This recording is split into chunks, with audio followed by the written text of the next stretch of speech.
I'm Astrologer Penny Dix. Welcome back to my YouTube channel, Astrology by Penny Dix. And welcome back if you haven't seen me for a couple of months, because I've been absent due to rather it was actually expensive. Extensive was what I was going to say. Extensive and expensive back surgery.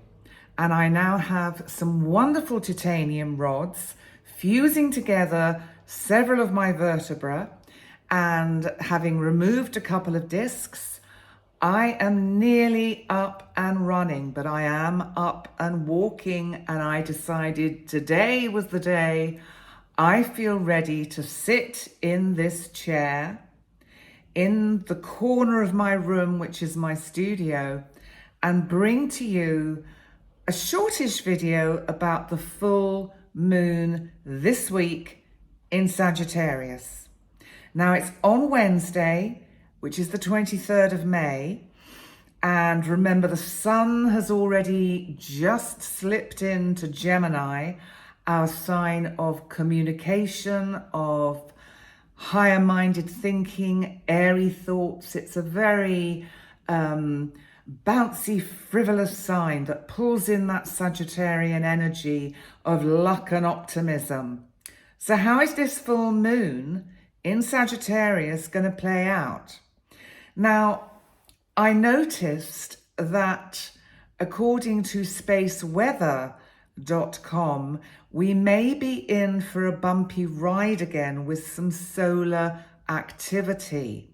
So there may be opportunities to see the auroras on both sides of the planet, or both poles of the planet, creeping down their particular hemispheres for us to view.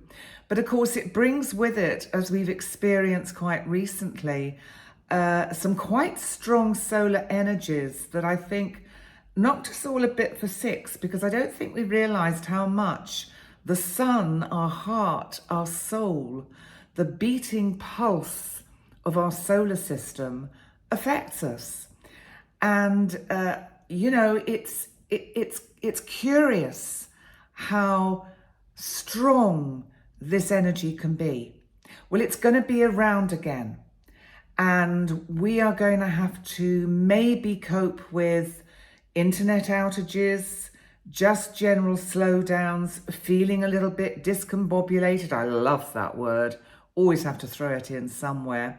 And also we may find that we feel we have headaches or migraines or dizzy spells. So that's just to forewarn you. But let's look at this full moon, because it's in this wonderful, vibrant, fiery sign of Sagittarius, ruled by Jupiter, our planet of luck and opportunity, our planet of the most extraordinary potential kind of expansion of opportunities that can really enhance and broaden our lives. Now, this full moon happens at 2 degrees and 54 minutes. If you know your chart well, check out where that is in your chart. And you can actually round up the 2 minutes to 3, because 54 minutes is really nearly up at 60. So let's say it's 3 minutes. And it's at 13:52 Universal Time. Well, full moons always bring strong energies, and I think this one is not going to disappoint. We are going to see a lot of change, potential endings that were in some ways unexpected. Let me explain. Now, first of all, if we look at the aspects, the most important aspects are that retrograde Pluto, our planet of transformation, of birth, of death, of new beginnings, is in Aquarius, of course, and it's sextiling, which is a good helpful aspect, the full moon in Sagittarius. And of course, Pluto in turn, that means it's making a trine aspect, which is helpful to the sun in Gemini. So there's something very transforming about this full moon. There's something potentially about this full moon that could bring about the end of something we've been waiting to see the end of. Now, you will have to ascertain how that relates to your own personal lives. And if you know your houses in your chart, that will give you a clue as to the life area that is highlighted by this full moon. Now, in this particular video, I'm not doing each individual sign. Oh, there we go. Several of you just switched off. I'm joking. Well, some of you probably have, because I think it's more important to focus on the energies of the full moon, because actually where it falls in your chart, you will actually know the area of your chart that is being affected by this energy. And also to preserve the my endurance of sitting in my chair to do videos, I need to be a little bit more tight and concise with the time I spend sitting here. So what do we make of this sextile to the full moon? So there's something very interesting and potentially good that can leave our lives at this time. That doesn't mean something good leaving, bringing in something bad. It means that it's come to the end of its need to be in your life.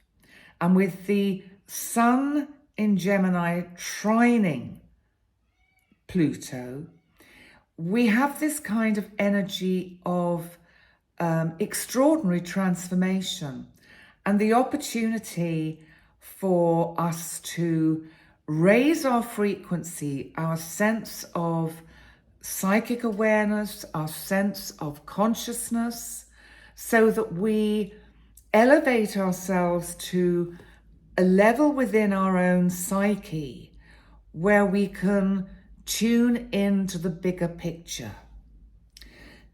Now, there have been some interesting things happening in the news in the few days before and in the recent days leading up to this full moon. And I'm going to come to those in a moment, because they could be in particular relevant with this energy.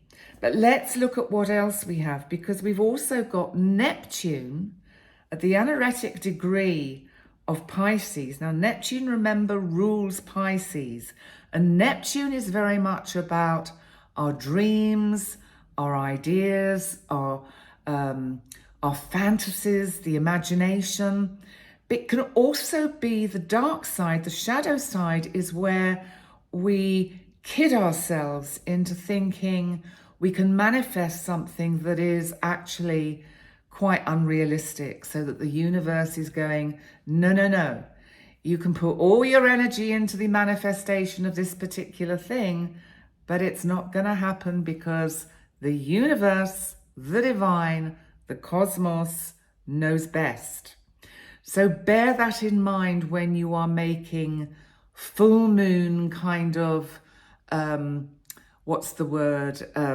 placations to the gods. Because this, with the law of attraction, let's get down to basics. With the law of attraction, the universe will make sure you receive what you need. Now, it may be that what you receive is in a way loosely connected to what you've wished for and wanted to manifest.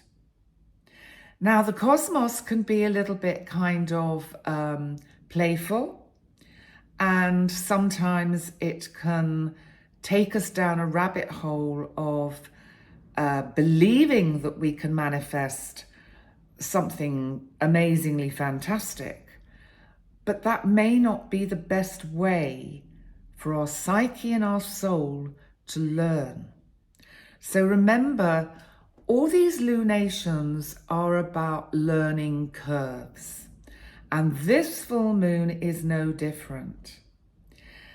And Neptune in Pisces, sextiling Jupiter that rules Sagittarius, where the full moon is, which means it rules this full moon. So Neptune in Pisces is sextiling Jupiter, our planet of expansion, luck and opportunity, in Taurus, also at the anaretic degree. And Jupiter is conjunct Venus in Taurus. You know what? If there is something you've been waiting for, longing for, this could see the end of your waiting. And this could be to do with significant relationships, or having the wherefore, having the means, the finance, if you like, to be able to afford to do what you need to do to bring a situation to a conclusion. So it's an interesting full moon. And if we look at the actual chart, which I forgot to put up, but there it is, the wonderful technical Jerry, he doesn't like me calling Techie Jerry, so I'm not going to call him that. I'm sorry, Jerry, I completely got discombobulated and forgot. Anyway, Jerry has just made the chart appear. Have a look at it and just see where that sun is. It's right on the mid-heaven of this chart. And we have, on the 4 quadrants, mutable energy. We've got Virgo, we've got Pisces on the descendant, we've got Gemini on the midheaven, and Sagittarius, where the full moon is, right down there on the IC. So how does this play out with this full moon? Because also in the chart, if you notice, Saturn, our planet of restrictions, of timing, of slowing down, is now at 18 degrees of Pisces. And Saturn is not that far. It's basically conjunct the descendant of this chart. So it's making it clear to us that if there is anything that you are trying to manifest in the relationship department, you have to remember it's about timing. Timing is totally essential. And it's interesting because opposite in Virgo, we have Lilith, that is in Virgo in opposition to Saturn. Now, Lilith, of course, is the demon goddess, the naughty kind of harlot wife, the first wife of Adam. And what this is telling me is that seductive and basic sexual kind of ways of trying to seduce a loved one into submission are not going to work with this full moon. Because if we go just above the ascendant in the 12th house, you will see hidden away Juno, our planet of relationship. This is a bit like in days gone by when ladies would withhold their sexual favors to gain commitment from their beloved before actually allowing the beloved into the bedroom. So take the metaphor of that. Use Venus conjunct Jupiter to value yourself, to know that you are valuable enough and valued enough that you don't need self-validation by giving all your secrets away or your body away. You know, we live in a strange society where, you know, casual sex has become such a common occurrence. That's why it's called casual. And it's not helpful in building strong, secure relationships. There are a lot of people out there of all sexes who are alone.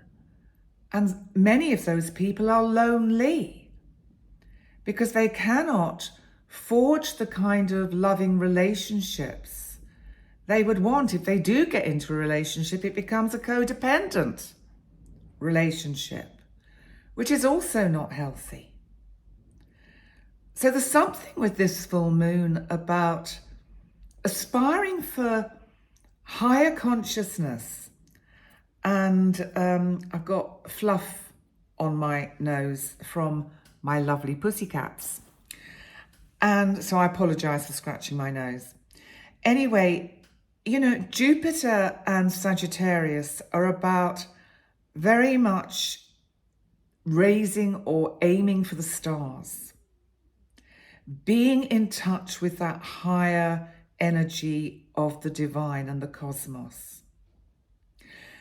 What you need to be looking for in a relationship of any description is where you meet the other on a level that is above the purely physical.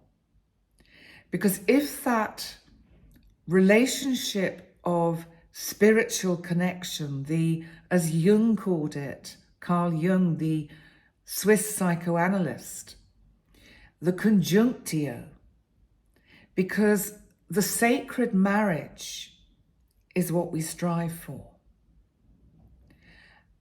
And it's a shame that we have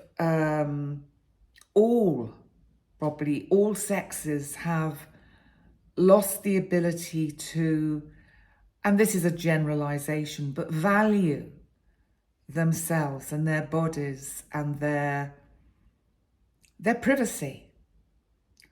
So that's just a kind of by the by, but it may be something that comes out because this Venus conjunct Jupiter at the anaretic degree of Taurus is really supercharged, powerful energy and gives you the opportunity to really connect with, you know, the heights of spiritual consciousness.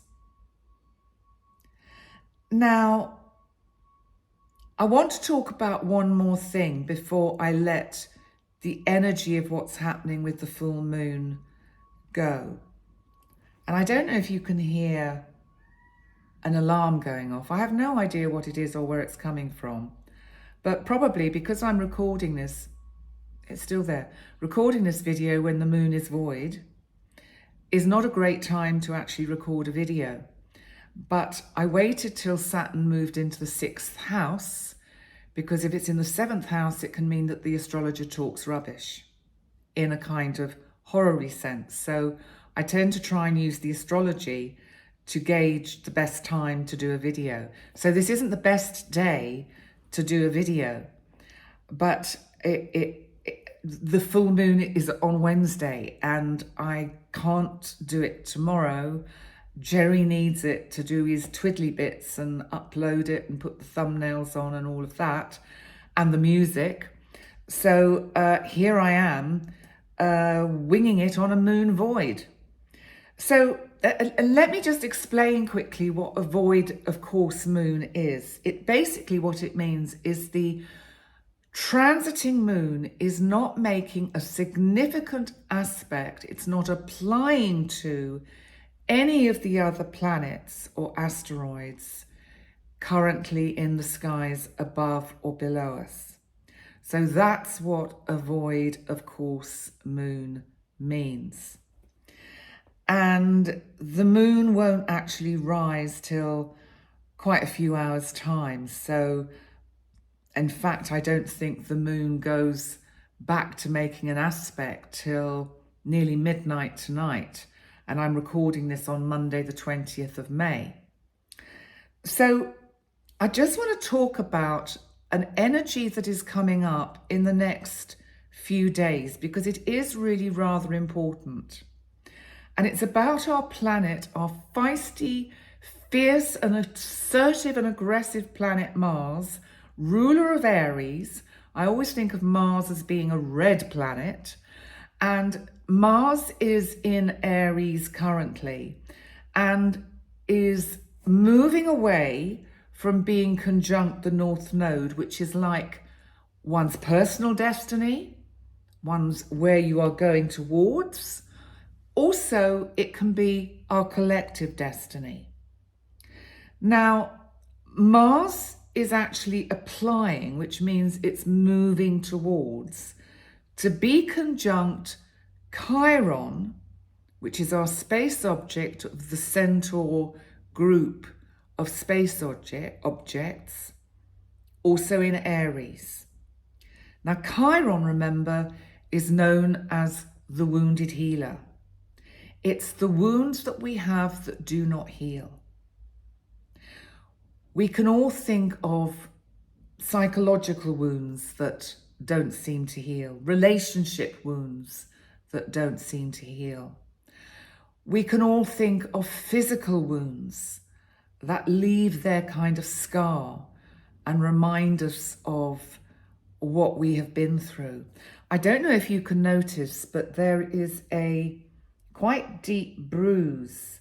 You can probably just see it on my forehead.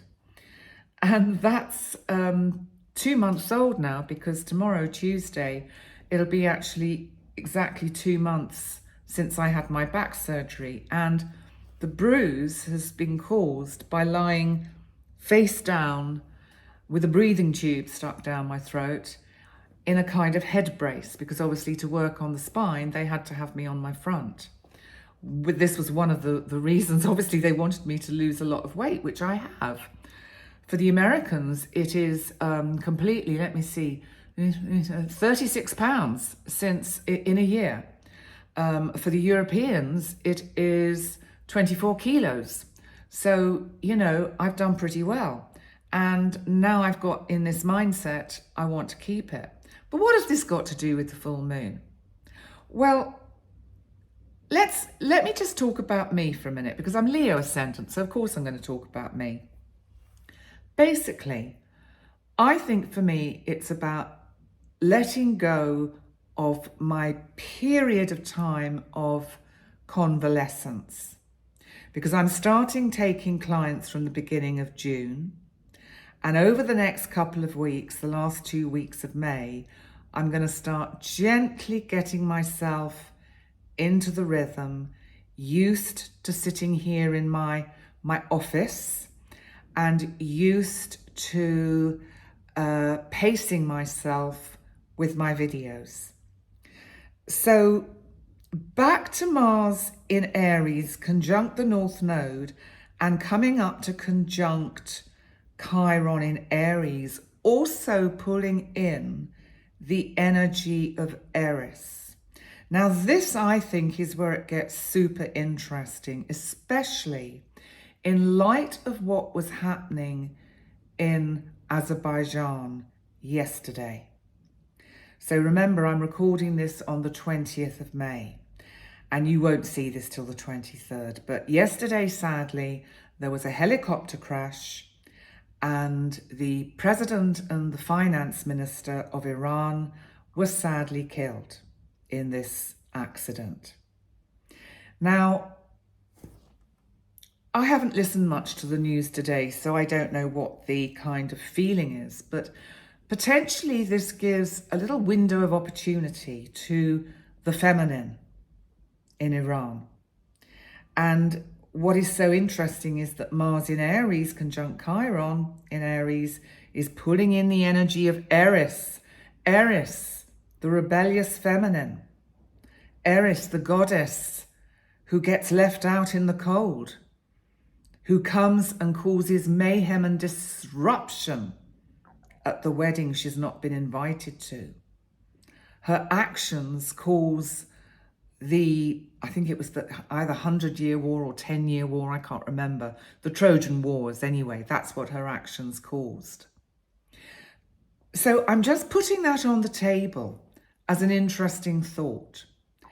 Because first of all, Mars conjunct Chiron, Mars in Aries can bring about accidents. So on a personal level, it's really important that you are mindful of what you're doing. Don't take unnecessary risks over the next week or so. Walk, don't run. Slow and steady wins the race. I wrote something down here, I think, and I can't remember where I put it. Yes, that's right, because now my blog for the full moon is now up on my website. If you want to read my blogs, you need to sign into my email subscription on the website, and then you'll get the notification of when these videos are uploaded. But I wrote something here, which is where I said I think that we will see a re-emergence with this Mars Chiron Eris energy, a re-emergence of the rebellious behavior of the people in various parts of Europe, let alone Asia, and fighting for democracy, freedom of speech, and human rights. And because Mars is present, some of these protests could get quite violent. This is a calm before the storm, and this is the build-up with this full moon in Sagittarius. There could be, with all of this as well, to try and control it, an abuse of power from the authorities, resulting in serious injuries, and God forbid it, worse. So I just wanted to read that to you, and just also what I said here is that on a personal level, we may find we are on a short fuse and we find we're easily provoked. So remember to take a step back over the next few days and respond to any verbal attacks with thought and the wisdom of experience, and avoid knee-jerk reactions. So I just wanted to remind you of that, and remind you, of course, of slow and steady wins the race. So for me, as I said, I think this is about me starting back on my career path, on my passion, and I'm making changes. The videos will still be coming, but they will, she says, shorter. This one is now nearly half an hour. But I'm not going to be doing with the full moon and the new moon. Here we go with losing a few more of you. Each individual sign. It's very taxing and tiring. And there are an awful lot of really good astrologers out there doing it. So I would rather spend more time on the energies and the psychology behind all of this, and how I can help you develop your psyches through the use of astrology, than, in a sense, foretelling the future. I'm not, as you know, a fortune teller.